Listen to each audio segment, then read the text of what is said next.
નામ માલવણીના ભાવિક દિલીપભાઈ છે. તે મારી શાળાની છોકરી છે. ત્યારે મારે અત્યારે મારા શાળાનો ફોન આવ્યો બપોરે 2 વાગે કે મારે આવી મેટર થઈ છે.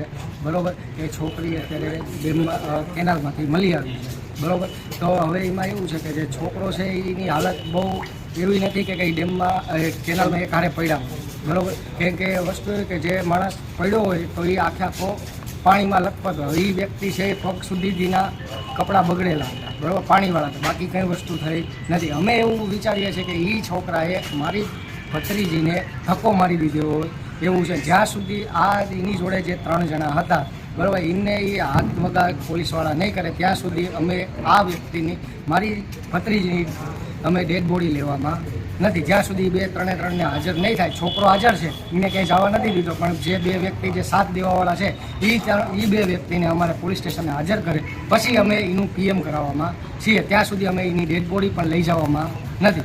પહેલાં સરકાર આપણા જે પોલીસ સ્ટેશનના વ્યક્તિઓને અમે એવું કહેવા માંગીએ, પહેલાં આ 2 જણાને પકડો અને પછી જ અમે આ વસ્તુ કરશું. ત્યાં સુધી અમે આમને આમ જ વસ્તુ રાખવાના છીએ.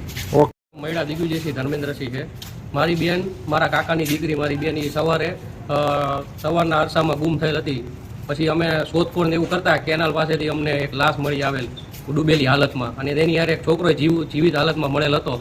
પછી તપાસ કરતાં એ ડૂબેલો હતો નહીં.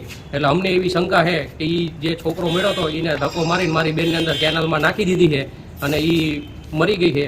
તો પોલીસવાળા એ છોકરા સામે કાર્યવાહી કરે. અને એની યારે જે બીજો એક છોકરો ને એક છોકરી, બીજા 2 જણા હતા. એકનું નામ અશોકભાઈ છે, વિશાલભાઈ છે છોકરાનું નામ, અને એક બીજો એનું નામ છોકરીનું નામ જીયા છે.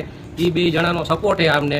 અને અમારી એવી માંગ છે કે એમની સામે કાયદેસર કાર્યવાહી કરવામાં આવે અને ખૂનનો ગુનો દાખલ કરવામાં આવે એવી અમારી માંગ છે. જ્યાં સુધી ગુનો દાખલ કરવામાં નહીં આવે ત્યાં સુધી અમારે લાશ સ્વીકારવામાં નહીં આવે એવી અમારી માંગણી છે.